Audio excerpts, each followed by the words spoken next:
చిట్యాల ఐలమ్మ ఉమ్మడి వరంగల్ జిల్లా రాయపర్తి మండలం పాలకుర్తి నియోజకవర్గంలోని కిష్టాపురం గ్రామంలో సాధారణ రజక కుటుంబంలో జన్మించింది. అతిపిన్న వయస్సులోనే పాలకుర్తి గ్రామానికి చెందిన చిట్యాల నరసింహతో వివాహం జరిగింది. వీరికి 5గురు సంతానం. కులవృత్తి చేసుకుంటూ జీవిస్తున్న తరుణంలో పాలకుర్తిలో ఆంధ్ర మహాసభ ఏర్పడింది. 1944లో భువనగిరిలో రావి నారాయణ రెడ్డి స్థాపించిన ఆంధ్ర మహాసభ దేవరుప్పుల మండలం కడివెండిలో అదే ఏటా ఏర్పడింది. నల్ల నరసింహులు, ఆరుట్ల రామచంద్రారెడ్డి తదితర నాయకులు పాలకుర్తి కేంద్రంగా 1945లో ఆంధ్ర మహాసభను ఏర్పరిచారు. ఐల్లమ్మతో పాటు అనోతోజు బ్రహ్మయ్య, జీడి సోమనర్సయ్య, మామిండ్ల మల్లయ్య, మామిండ్ల కోండయ్య, చుక్క సోమయ్య, మామిండ్ల ఐల్లయ్యల ఇంకా మరికొంత మంది యువకులు ఆంధ్ర మహాసభలో చేరారు. ఐలమ్మ ఇల్లే సంఘానికి కేంద్రంగా మారింది. సంఘ నాయకులకు రక్షణ కల్పించడం, భోజన వసతి కల్పించడం ఐలమ్మ పని. భారతదేశానికి పరపీడన పాలన నుంచి విముక్తి కోసం స్వాతంత్ర్య పోరు సాగుతున్న రోజులు. ఓవైపు నిజాం నవాబు పాలనలో బాధలు భరించలేక నిజాం రజాకార్లను తుదముట్టించేందుకు మహోజ్వల వీర తెలంగాణ విప్లవ సాయుధ పోరాటం, మరోవైపు భారతమాత విముక్తి కోసం యావత్ దేశం, తెలంగాణ విముక్తి కోసం తెలంగాణ ప్రజలు చేసిన పోరాటం ఒకే కోవకు చెందినవి. భారతమాత విముక్తి పోరాటంలో ఎందరో త్యాగధనులు, పురుషులు, స్త్రీలు, పసిపిల్లలు అమరత్వం పొందితే నిజాం నిరంకుశ పాలన నుండి విముక్తి పొందేందుకు వీరోచిత పోరాటం చేసిన పసి పిల్లల నుంచి వృద్ధుల వరకు స్త్రీ పురుష భేదం లేకుండా నెలకొరిగిన అమరులున్నారు. ఆనాడు జరిగిన తెలంగాణ విముక్తి ఉద్యమంలో మెరిసిన అగ్ని కణమే వీరనారి చాకలి ఐలమ్మ. నిజాం నిరంకుశ పాలన నుండి విముక్తి పొందేందుకు సాగుతున్న పోరు ఐలమ్మ రాకతో భూమి కోసం, భుక్తి కోసం రైతాంగ సాయుధ పోరాటంగా రూపుదాల్చింది. తెలంగాణ సాయుధ పోరాటానికి దిశానిర్దేశం కల్పించి సాయుధ పోరాటాన్ని చరిత్రలో చిరస్థాయిగా నిలిపిన వీరవనిత ఐలమ్మ. వ్యవసాయక విప్లవం రగిలించిన అగ్నికణం చాకలి ఐలమ్మ. స్త్రీ జాతికి ఆదర్శనీయం. ఆమె జీవితం మహిళా లోకానికి మార్గదర్శకం. ఆమె పోరాట స్ఫూర్తి దేశ్ ముఖ్ ను ఎదిరించిన వైనం మహిళా శక్తికి స్ఫూర్తిదాయకం. రజాకార్ ఉపసేనాని విష్ణుర్ దేశ్ ముఖ్ రాపాక రామచంద్రారెడ్డి, ఆయన కుమారుడు జగన్ మోహన్ రెడ్డిలు 60 గ్రామాలలో ఆడిందే ఆట, పాడిందే పాట, ప్రజల మాన ప్రాణాలు దోచుకోవడం, ఎదురు తిరిగిన వారిని హతమార్చడం, తల్లి పాలను పసిపిల్లలకు ఇవ్వకుండా పిండి పారబోయించడం, మహిళలను వివస్త్రలుగా చేసి చుట్టూ కాముడు ఆటలు పాటలు పాడించడం వంటి హేయమైన పనులు చేసేవారు.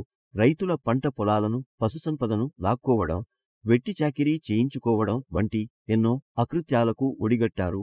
రామచంద్రారెడ్డి కుమారుడు బాబుదుర గ్రామాన ఏజెంట్లను ఏర్పాటు చేసుకుని గృహదహనాలు, లూటీలు చేయడం పనిగా పెట్టుకునే వాడు. తనకు రక్షణగా ఖాసిం రజ్వీ నాయకత్వాన ఉన్న రజాకార సేనలను పోషిస్తూ విష్ణూరులో పోలీసు ఠాణాను నెలకొల్పుకున్నాడు.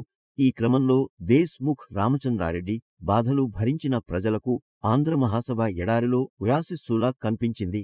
ఆంధ్ర మహాసభను ప్రజలు ఆదరించడం మొదలుపెట్టారు. విష్ణురు దేశ్ ముఖ్ ఆంధ్ర మహాసభను అంతం చేయాలని పంతం పట్టారు. ఈ క్రమంలో 1945 ఫిబ్రవరిలో పాలకుర్తి జాతర వచ్చింది. ఈ జాతర సందర్భంగా సంఘం ప్రచారం చేపట్టాలని ఆంధ్ర మహాసభ పాలకుర్తి దళం ఆర్గనైజర్ చకిలం యాదగిరిరావు అనుకున్నారు. బహిరంగ సభ ఏర్పాటుకు సంఘం కార్యకర్తలతో చర్చించి కేంద్ర కమిటీకి తెలపడంతో బహిరంగ సభకు ఆరుట్ల రామచంద్రారెడ్డి నిజాం ప్రభుత్వం నుంచి అనుమతి పొందారు. బహిరంగ సభను పాలకుర్తిలో ఏర్పాటు చేశారు. బహిరంగ సభ జయప్రదం అయితే తన పరువు పోతుందని భయపడిన దేశ్ ముఖ్ రామచంద్రారెడ్డి సభను భగ్నం చేసి ఆరుట్ల రామచంద్రారెడ్డిని చంపాలని 60 మంది గూండాలను పాలకుర్తికి పంపాడు. రామచంద్రారెడ్డిని చంపేందుకు ఆ గూండాలు స్వైర విహారం చేశారు. దీంతో బహిరంగ సభకు పోలీసు రక్షణ అడిగితే దేశ్ ముఖ్ తో కుమ్ముక్కైన పోలీస్ అధికారి బందోబస్తుకు నిరాకరించారు. దీంతో ఆరుట్ రామచంద్రారెడ్డి బహిరంగ సభ రద్దు చేసుకున్నారు. సభ రద్దును సంఘం కార్యకర్తలకు తెలిపేందుకు ఆరుట్ల వాలంటీర్ల రక్షణలో ఓ ఇంటిలో ఉండగా రాత్రి 9 గంటల సమయంలో ఓనమాల వెంకని నాయకత్వంలో గూండాలు ఆరుట్లపై దాడికి ప్రయత్నించారు. దీన్ని పసిగట్టిన సంఘం కార్యకర్తలు గూండాలపై ఎదురుదాడికి దిగగా వనమా వెంకని తలపగిలి గూండాలు పలాయనం చిత్తగించారు. ఈ దాడిప్తెన సంఘం కార్యకర్తలైన ఐలమ్మ భర్త నర్సింహ, కొడుకులు సోమయ్య, లచ్చయ్య, ముత్తిలిగం, ఆరుట్ల రామచంద్రారెడ్డి, డి. సుబ్బారావు, గంగుల సాయిరెడ్డి, మనోహర్ రాపు, కడవెండి ఎర్రమరెడ్డి, కోదండ రాంరెడ్డి, నల్ల నర్సింహులు, అనోతోజు బ్రహ్మయ్యతో పాటు 12 మంది పై విస్నూరు పోలీసులు కేసులు నమోదు చేశారు.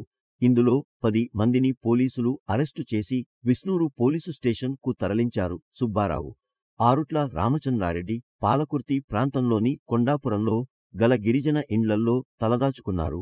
సంఘానికి అండదండలు అందించిన ఐల్లమ్మ కుటుంబాన్ని పాలకుర్తిలో లేకుండా చేసేందుకు దేశ్ ముఖ్ ప్యూహన్ 12 పాలకుర్తి పట్వారి శేషగిరిరాపును దేశ్ ముఖ్ ఏజెంటుగా ఏర్పాటు చేసుకుని ఐల్లమ్మ కుటుంబంపైకి ఉసి గొల్పిండు. దేశ్ ముఖ్ అండతో విర్రవీగిన శేషగిరిరాపు ఐల్లమ్మ కుటుంబాన్ని పొలం దున్నేందుకు నాగళ్లను పంపమనగా అందుకు ఆమె తిరస్కరించింది. దీంతో రెచ్చిపోయిన శేషగిరిరావు పాలకుర్తిలో సంఘం లేకుండా చేస్తానని, సంఘం కార్యకర్తల ఇండ్లు దున్ని విత్తనాలు వేస్తానని, గ్రామాన్ని తగలబెట్టానని ప్రతిజ్ఞ చేసిండు. దీంతో ఆగ్రహోదగ్రుల్తెన సంఘం కార్యకర్తలు దేశ్ ముఖ్ ఏజెంట్ ఇళ్లను గుణపాలతో పొడిచి నేల మట్టం చేశారు.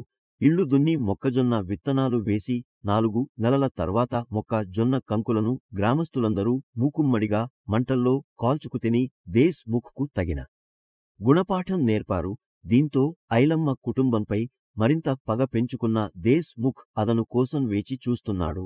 ఐలమ్మ కుటుంబం కులవృత్తితో పాటు మల్లంపల్లి గ్రామానికి చెందిన కొండలరావుకు పాలకుర్తిలో ఉన్న వ్యవసాయ భూములను కౌలుకు తీసుకుని పంట పండించేది. పంట కోతకు వచ్చిన సమయంలో దేశ్ ముఖ్ ఏజెంట్ శేషగిరిరావును రంగంలోకి దింపాడు. పంట పొలాన్ని స్వాధీనం చేసుకునేందుకు మల్లంపల్లి కొండల్ రావును దేశ్ ముఖ్ దగ్గరకు పిలిపించి ఐలమ్మ వ్యవసాయ భూములను అక్రమంగా కౌలుకు తీసుకున్నట్లు ఆయన చేత బలవంతంగా ఒప్పించారు. వ్యవసాయ భూములు మావే అంటూ విస్నూర్ దేశ్ ముఖ్ రజాకార్ గూండాలను పొలం కోసుకురమ్మంటూ పురమాయించాడు. దీన్ని గ్రహించిన ఐలమ్మ ఆంధ్రమహాసభ కేంద్ర కమిటీకి తెలిపింది.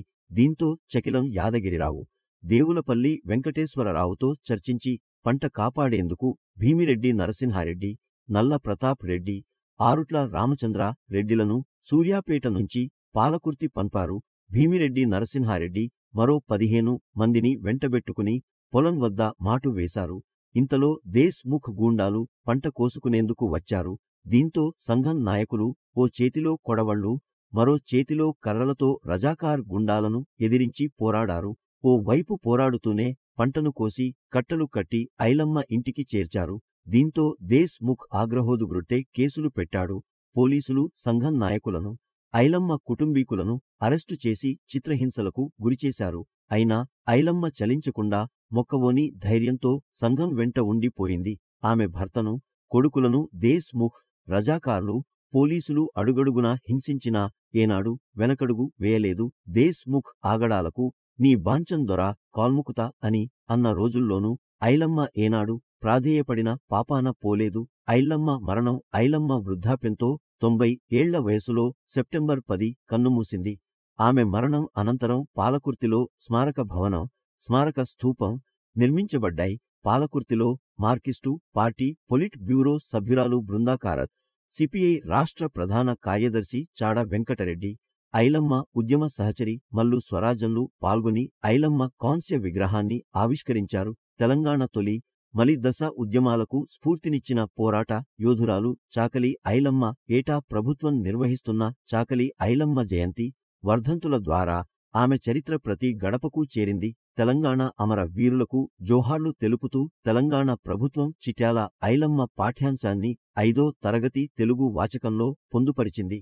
ఈ పాఠం రాబోయే తరాలకు స్ఫూర్తిని ఇస్తుంది. తెలంగాణ సాయుధ రైతాంగ పోరాట యోధురాలు, తెలంగాణ వీరనారి చాకలి ఐలమ్మ జయంతి, వర్ధంతులను ప్రభుత్వం అధికారికంగా నిర్వహించడం ఆనందదాయకం. తమ హక్కుల కోసం కొట్లాడే వారికి ఐలమ్మ స్ఫూర్తిదాయకం. తెలంగాణ సాయుధ పోరాటంలో ఐలమ్మ ప్రదర్శించిన ధైర్య సాహసాలు ప్రజాస్వామిక పోరాటాలకు స్ఫూర్తిగా నిలిచాయి. సబ్బండ వర్గాల బహుజన బిడ్డగా, మహిళా చైతన్యానికి ప్రతీకగా నిలిచిన ఐలమ్మ మలి దశ తెలంగాణ ఉద్యమానికి ప్రేరణ అయ్యారు.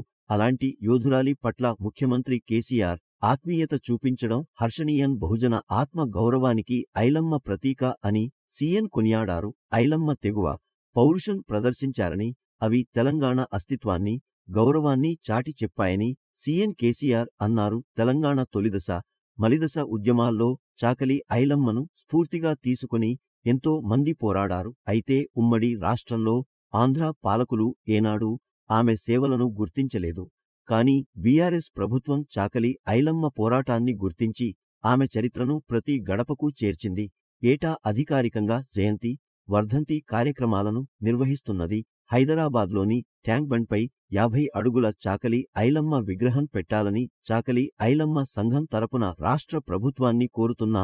స్త్రీ నిధి భవనాలకు ఆమె పేరు పెట్టాలని, 5 ఎకరాల్లో చాకలి ఐలమ్మ స్మారక భవనాన్ని నిర్మించాలని విజ్ఞప్తి చేస్తున్నాం. చాకలి ఐలమ్మ విగ్రహాన్ని ప్రతి జిల్లా కేంద్రంలో ఏర్పాటు చేయాలని, ప్రతి ప్రభుత్వ కార్యాలయంలో ఆమె చిత్రపటాన్ని ఉంచాలని కోరుతున్నాం. మనమంతా ఐలమ్మ స్ఫూర్తిని కొనసాగిద్దాం, ఆమె బాటలో సాగుదాం. చాకలి ఐలమ్మ చరిత్ర 1919లో వరంగల్ జిల్లా రాయపర్తి మండలం కృష్ణాపురం గ్రామంలో ఓరుగంటి మల్లమ్మ సాయిలుకు 4వ సంతానంగా చాకలి ఐలమ్మ జన్మించింది. పాలకుర్తికి చెందిన చిట్యాల నర్సయ్యతో ఐలమ్మ బాల్య వివాహం జరిగింది. వీరికి 5గురు కుమారులు, 2 కుమార్తెలు. ఆర్థికంగా వెనుకబడిన కుటుంబం.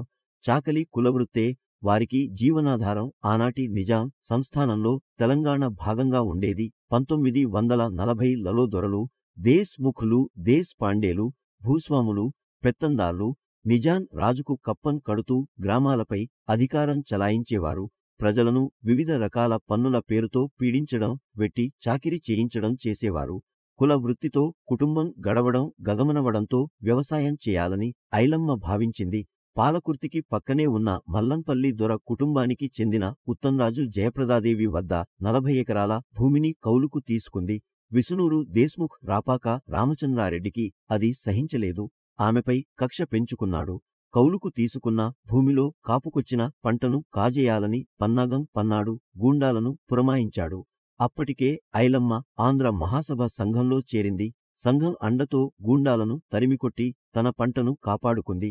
ఆ సమయంలో కొంగు నడుముకు చుట్టి కొడవలి చేతపట్టి శివంగి ఓలే ఐలమ్మ గర్జించిందని చరిత్రకారులు చెబుతారు. ఆ తర్వాత కూడా విసునూరు దొర ఐలమ్మపై బెదిరింపులకు దిగాడు. ఊరందరినీ ఏకం చేసి తిరగబడేలా చేస్తున్నందుకు తుపాకీతో కాలుస్తానని ఆమెను బెదిరించాడు. ఆ బెదిరింపులకు ఐలమ్మ ఏమాత్రం బెదరలేదు. తనను చంపితే జనం తిరగబడతారని, భూములు పంచి గడీని కూలుస్తారని హెచ్చరించింది. ఐలమ్మ చూపిన పోరు దారిలో సాయుధ రైతాంగ పోరాటం విజయవంతమైంది. దొరలు గడీలు వదిలి పారిపోయారు.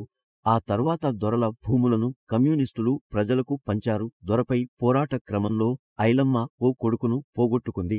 మరో 2 కొడుకులు, భర్త జైలు పాలయ్యారు. నల్లగొండలోని జైలులో వారిని కలిసేందుకు ఐలమ్మ ఒంటరిగా 100 కిలోమీటర్లు కాలినడకన వెళ్లి వచ్చేది. ప్రజా పోరాటాలకు స్ఫూర్తిగా నిలిచిన ఐలమ్మ సెప్టెంబర్ 10, 1985న అనారోగ్యంతో మరణించింది.